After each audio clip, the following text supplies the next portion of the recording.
She struck my boy in front of everyone, her hand cracking across his face like a whip.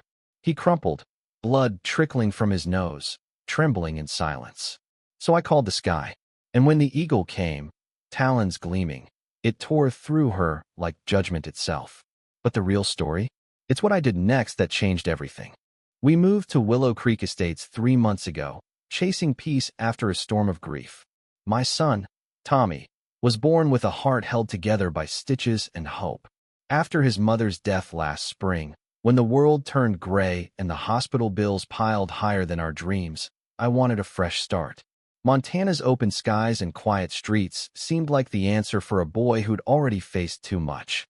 But peace can be a lie. Willow Creek was pristine white fences, manicured lawns, houses that looked like they belonged in a magazine.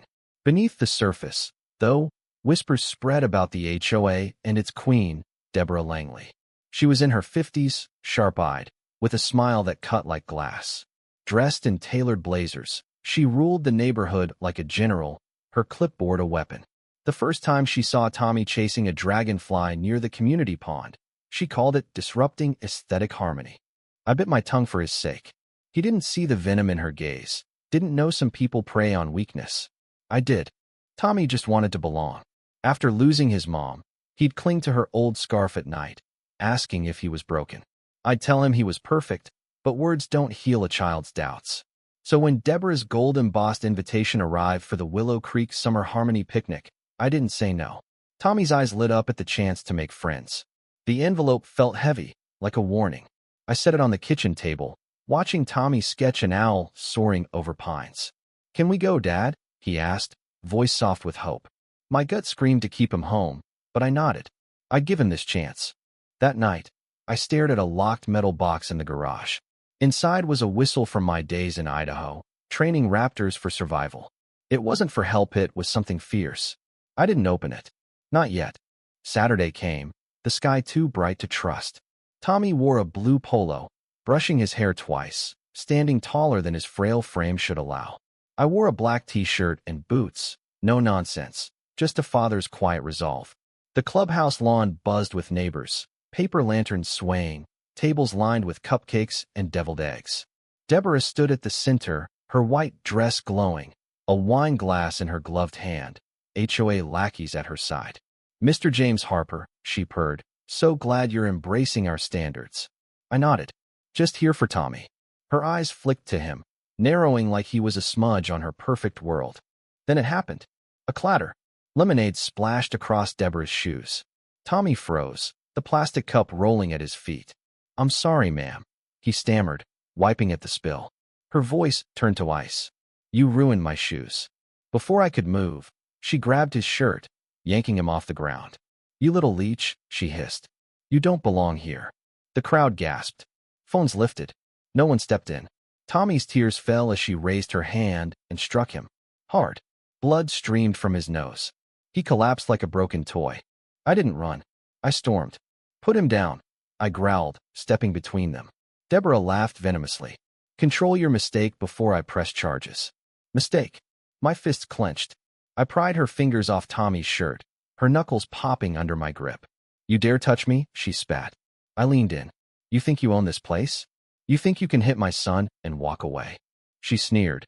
"You people never follow rules." I shoved her. She crashed into a table, punches and eggs flying. The crowd murmured. Phones recorded. She grabbed a wine bottle, swinging wildly. I ducked, twisted her wrist, and the bottle fell. Then she turned to Tommy, huddled by the table, and charged. Her hand cracked across his face again. He dropped, blood pooling. The world stopped. I grabbed her by the collar, slamming her against an oak tree. "You don't breathe near him again," I whispered. She spat. "You're going to jail." I dropped her. "No, Deborah. You hit a disabled child on camera."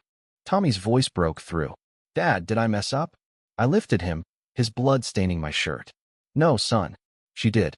I reached for the whistle. 3 sharp notes pierced the air. The crowd didn't notice at first. Deborah, crawling, shrieked, "You're finished." But I saw eat a shadow with wings. A bald eagle, talons bared, dove from the sky. It hit her shoulder, knocking her flat. She screamed as it circled, striking her scalp, tearing hair and skin. Blood sprayed. The crowd froze, some cheering, others gasping. That bird did what we all wanted, one whispered. I stood over her. I told you not to touch him. The sky made its choice. She whimpered. You trained that thing. I swatted her hand away. Tommy watched the eagle soar off, his voice soft. Is it gone? No, I said. It's watching. A teenager stepped forward, phone in hand. I got it all. She hit the kid, called him a leech. It's online. Deborah flinched. That's illegal, she coughed. I turned to the crowd. How many of you got fined for unapproved flowers? For wind chimes? For Christmas lights up too long? Hands rose. You let her bully you because silence was easier.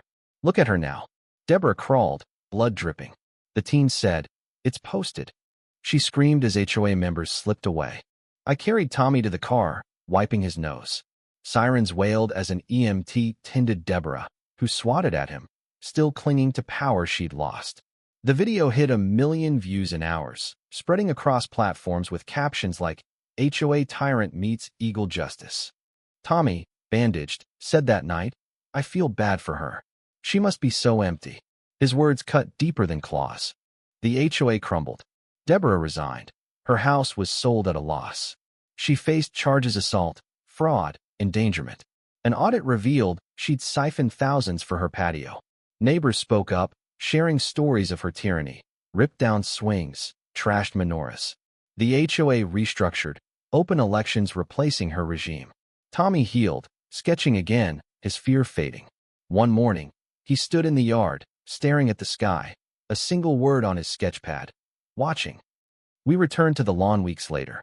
Neighbors clapped, not out of pity, but respect. They brought cards, cookies, and apologies. Tommy smiled, sketching the sky where he'd fallen. A man approached. I never spoke up. I'm ashamed. I shook his hand. You're speaking now.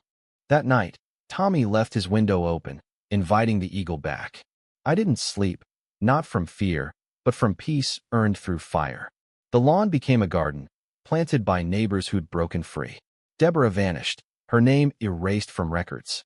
Tommy's latest sketch, Sky's Shield, showed an eagle beside a boy, wings folded. Sometimes the sky protects, he said. I felt a heartbeat I'd thought was gone.